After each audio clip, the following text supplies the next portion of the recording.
नमस्कार दोस्तों। केंद्र सरकार के करोड़ों कर्मचारियों और पेंशनर्स के लिए बड़ी खबर है। सरकार ने 8वें वेतन आयोग यानी 8th पे कमीशन के टर्म ऑफ रेफरेंस को मंजूरी दे दी है।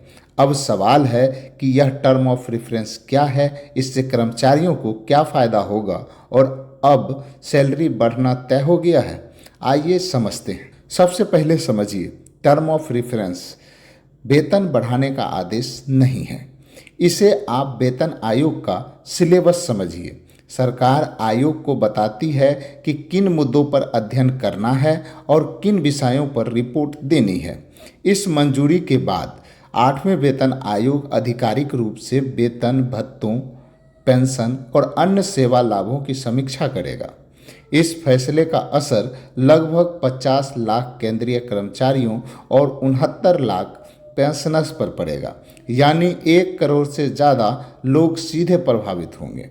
अब बात करते हैं कि आयोग किन मुद्दों पर काम करेगा।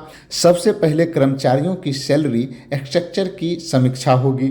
वर्तमान महंगाई, आर्थिक स्थिति, जीवन यापन की लागत को देखते हुए नए वेतन ढांचे का सुझाव दिए जाएंगे। दूसरा, एचआरए, टीए और अन्य भत्तों की भी समीक्षा होगी।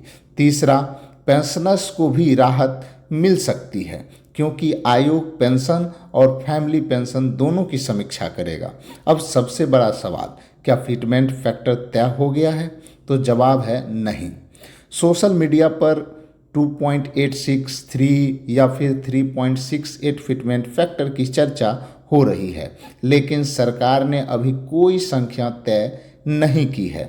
यह फैसला आयोग की सिफारिशों के बाद होगा। इस तरह डीए को बेसिक पे में मर्ज करने को लेकर भी अभी कोई आधिकारिक घोषणा नहीं हुई है।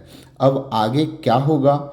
आयोग कर्मचारी संगठनों, पेंशनर या विभिन्न विभागों से सुझाव लेगा।